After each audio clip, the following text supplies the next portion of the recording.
This meeting is being recorded. Okay. So the last part of session 1 is actually here. So I remember I talked about this last week when we were kind of on the campus. I said, if you start sampling, right, and that's actually what I was covering was actually central limit theorem. If you start sampling,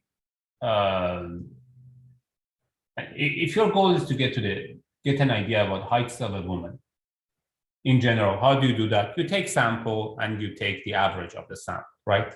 That's probably what you do. You take samples of women, and then from that sample, you compute the average height of that sample. And you're hoping that this is close to the actual population height, average height. And what I was saying here is that if you take a lot of these samples, okay, if you take a lot of samples, and then you start looking at the average sample distribution,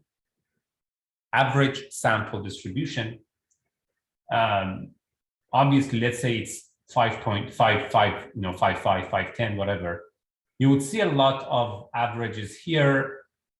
Let's say you keep averaging 100 women. You take sample 100 women and take the average height of that woman, that sample set, those women.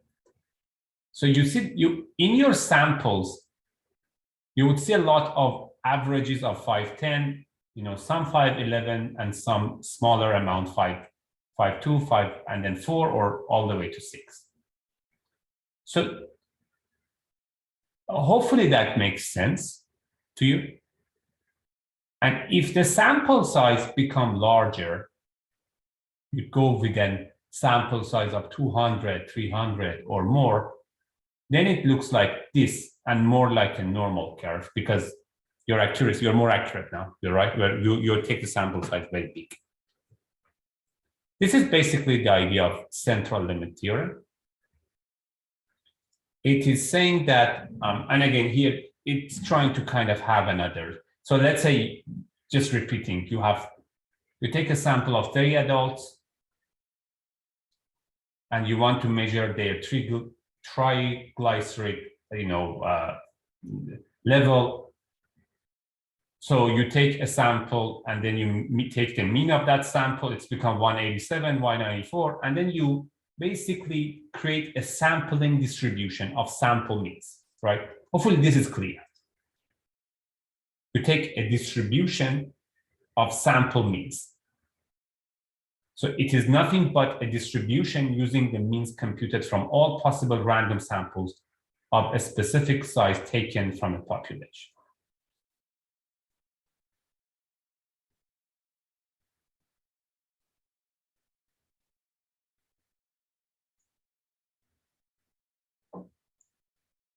When all possible samples of a specific mean are selected with replacement, it has two features.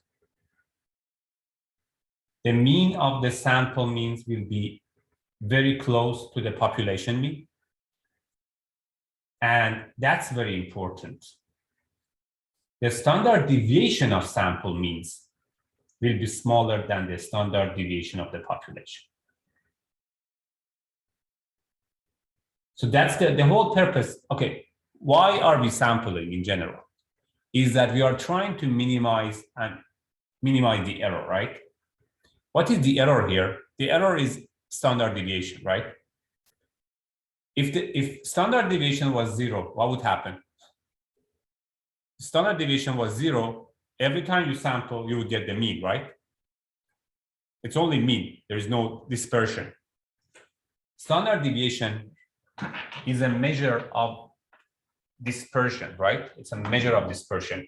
So you want to lower the effect of standard deviation, and you do that by taking samples.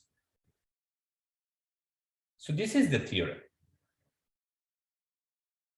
And I'll get that to the, I'll jump to the theorem first, but this is the theorem. The theorem tells you that a sample size of n, as the sample size of n increases without limit, the shape of the distribution of the sample means, this guy or this guy, the shape of the distribution of sample means. So as you increase the n, the shape of the sample distribution, the sample means, would approach a normal distribution. So as you keep sampling, this and the sample size increases, this would become close to a normal distribution with mean equal to the population mean. And again, remember that we don't know the population mean, right? You're trying to estimate the population mean. And the sigma, the standard deviation of this sample means, would go to sigma over root square n. Right? So that's the whole purpose of taking n sample, is that now we are kind of sure that the distribution of sample means has this average and this standard deviation. Let's take a look at an example. A professor gave an 8-point quiz. I will stick on this for a while so that we understand. So if you don't understand it, we have time. We will not leave this until we all understand central limit theorem. So a professor gave an 8-point quiz to a small class of 4 students. The result of the quiz is 2, 6, 4, and 8. Okay? So it's almost like a uniform distribution. You have 1 student, 2, 4, 6, and 8, right? The average score is 5. And the sigma of this distribution is 2.2, right? Okay, this is just a one sample, right? So the professor take a quiz of 4 people. Their scores are 2, 4, 6, and 8. What can he say about the class?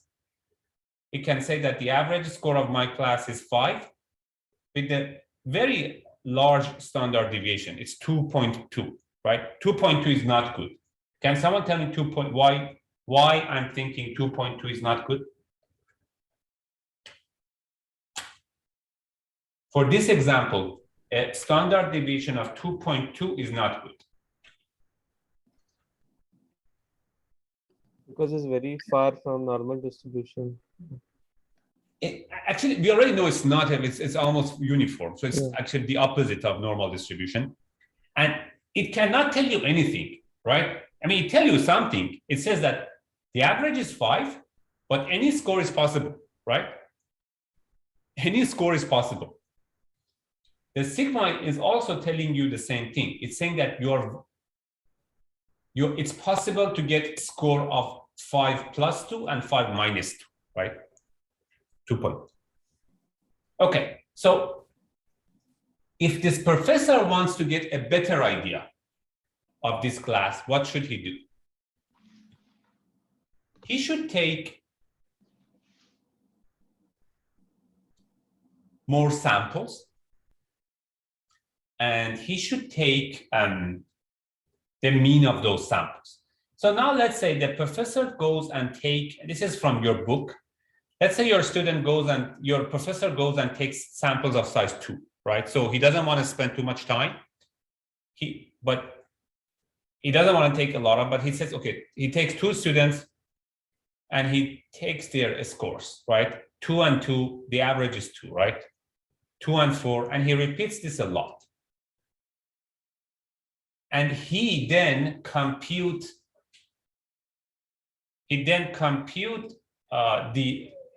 what is it called? What we refer to as the distribution of sample means, right? So he then goes and take the distribution of samples mean. So he said, okay, I'm gonna count how many twos I'm getting, how many average twos I'm getting, right? How many, he has one average two, one average two, and 4 average 5s, right? So he has a lot of, so you see what's happening here? As you sample more, of course, if your sample size is more than 2, it was better. But when you sample more, you now get a better idea, right? That makes sense, right? That's it. You don't need the central limit theorem to tell you that. If you sample big or if you sample more, now you have a better idea of where your average is. Okay, so first of all, how do he computes now the average? Because he just do the average of averages, right? This is just the average of averages. You understand? This is average of the first sample. This is the average of the second sample, and all the way to the 16th sample. And he just, so you see this, the average is still 5. This part has not changed. The average is still 5. But now the sigma is smaller. The sigma of this new set, how do you compute that? So this is the sigma of the averages, right? So I want you to understand how we compute this. This is the standard deviation of the sample means. So it's 2 minus 5, 3 minus 5 squared, 4 minus 5 squared, and it becomes 1.5. Interestingly enough, 1.5 is close to the actual sigma that we had before, 2.2, divided by root square of n. What is n? N is the size of each sample. It's 2, 1.5. Now, the professor has more certainty on that same average of 5. So now he can tell the dean, the university, that I think my average is very close to 5, and now my standard deviation is much smaller.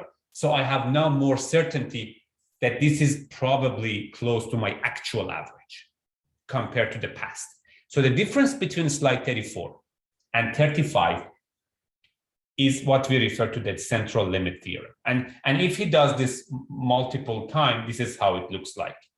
Basically, the sample means, the distribution of sample means. I want you to really understand this term. Oops, what did I do? The distribution of sample means. You take samples, you take the mean of those, and you do it for a lot of samples. So this gives you a distribution. The distribution of sample means is normal around the population mean that we don't know, we want to estimate. But with the standard deviation, with a much smaller standard deviation of the actual each compared to the each sample standard. Each sample has a standard deviation of sigma. The distribution of sample means has this standard deviation.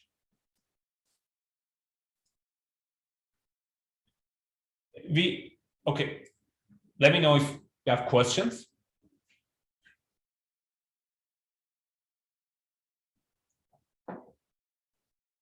There are certain conditions for this to satisfy. Okay, and you know, okay, what's happening here or not?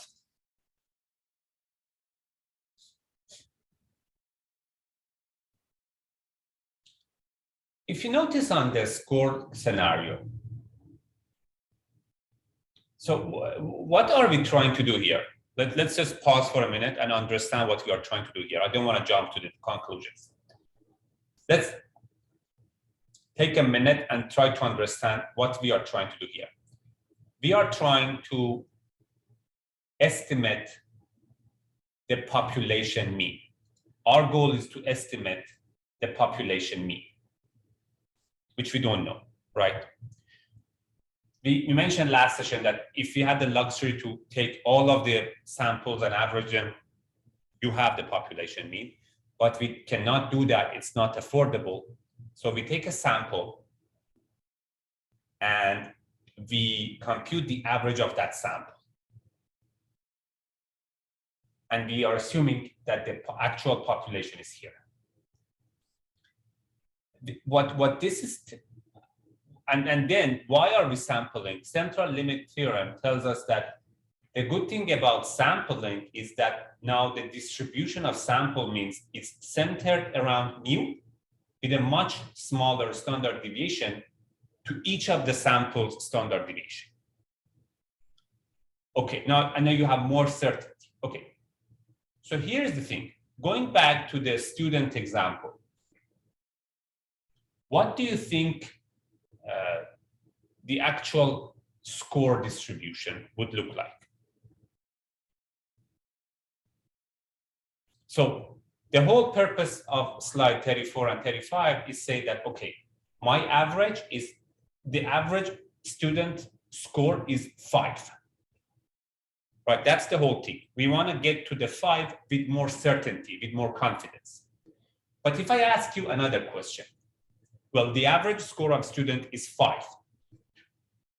What do you think would be the shape of the distribution of the scores? What would be your response? Yeah, the average. So I hope the question is clear. The average score is 5, right? Okay. But what is the distribution of the score look like? Is it like this? Or is it like this? If I take samples of, 20 students, 25, 10, how does it look like? So the beauty of central limit theorem is that it works on not only normal distributions, but other distributions.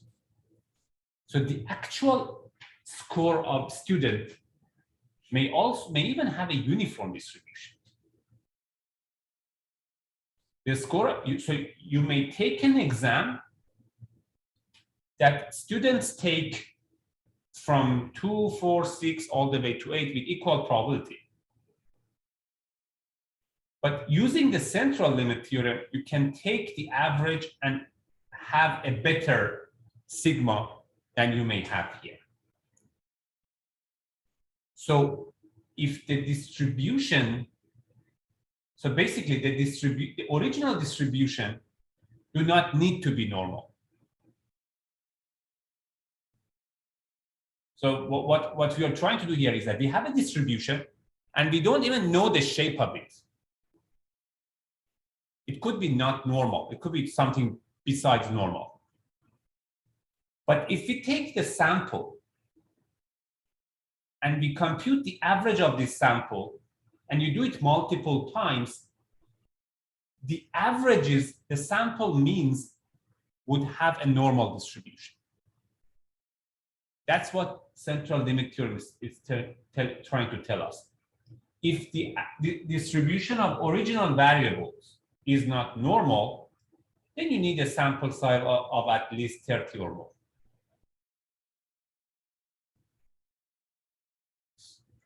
Let me do an experiment so that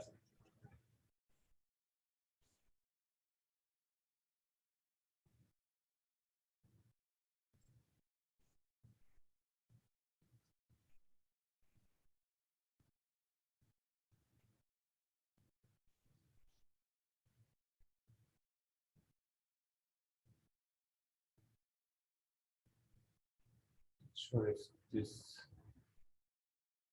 okay, yeah, this is kind of this experiment that I'm looking for, hopefully.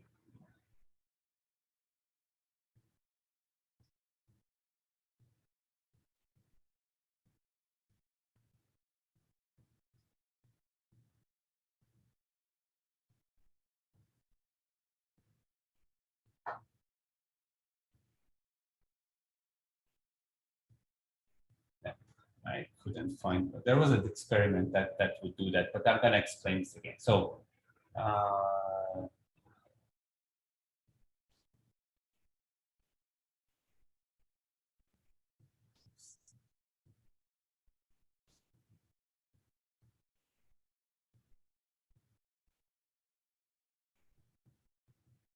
okay, yeah, let's do this. This is more fun. So let's say you have a uniform, okay, let's say you have a right skew distribution, okay? Let's say you have a right skew distribution. And you take samples of size 2, okay? Very small. So what are we doing here? And I want you to guys to kind of pay attention. You take sample size of 2, you compute the average of each sample, and then you plot the distribution. I'm going to make n 100.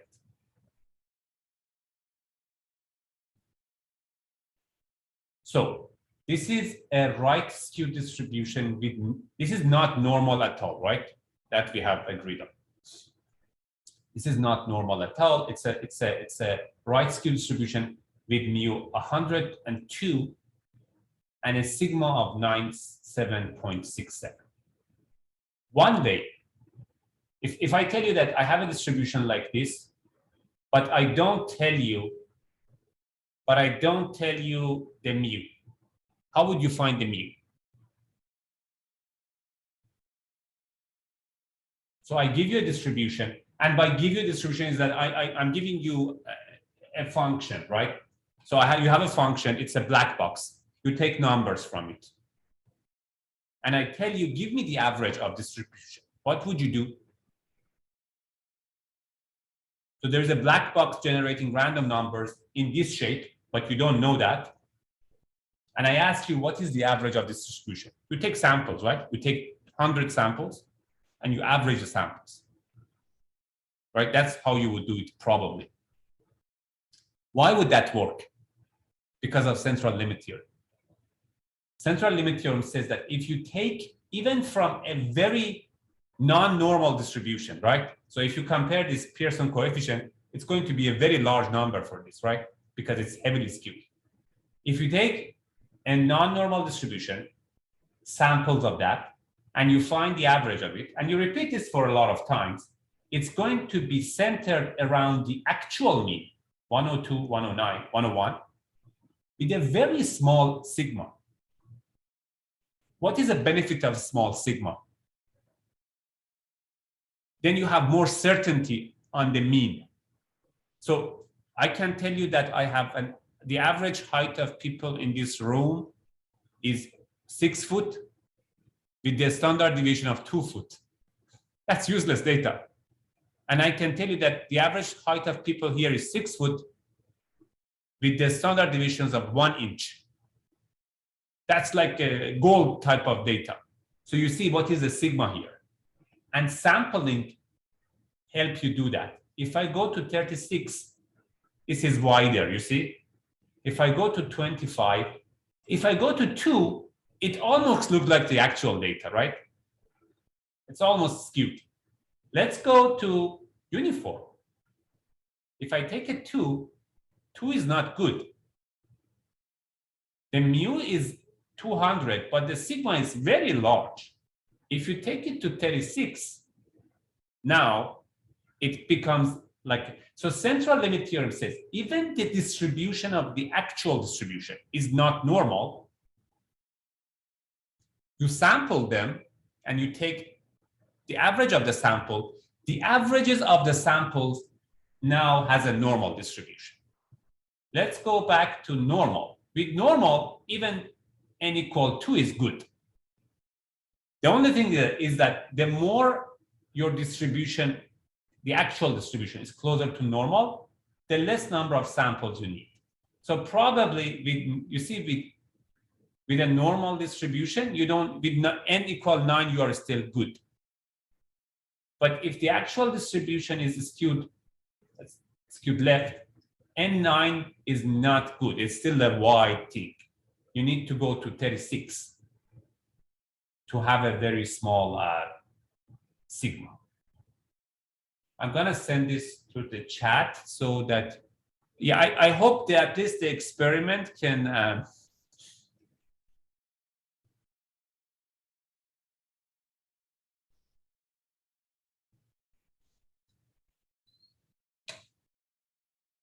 okay, questions.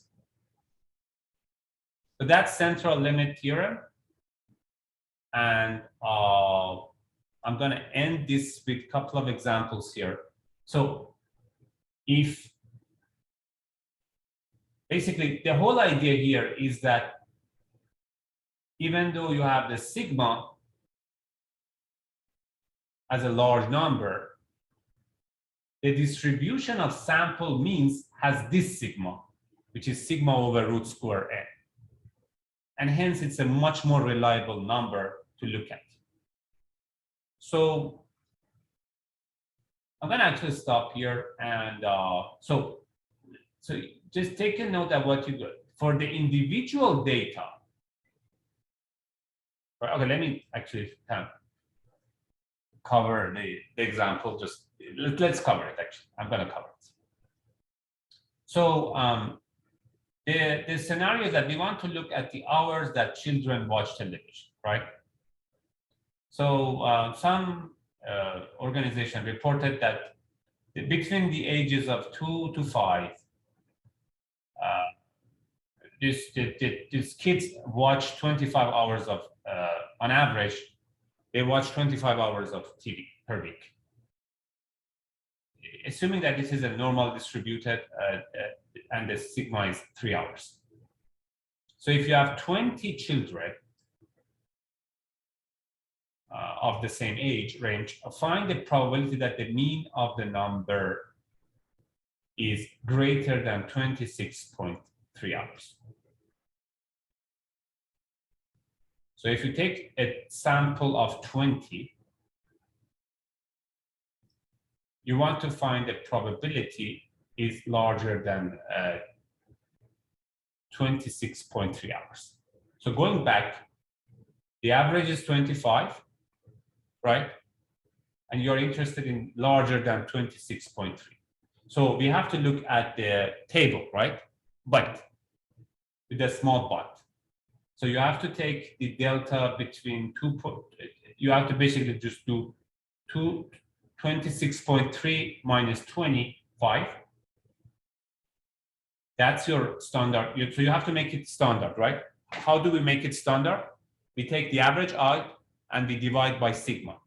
What is a sigma? The sigma is no longer 3.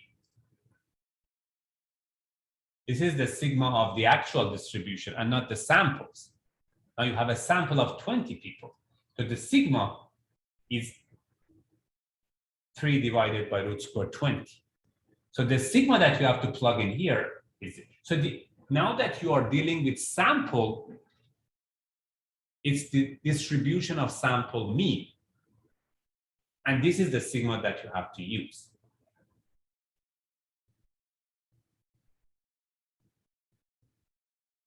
So kind of summarized here, when you are dealing with one data value, that's how you would go for it, right? The typical way. Take the mu out, divide by sigma. If you're looking at the sample mean, that's how you have to compute the probability. The new sigma is a much smaller sigma.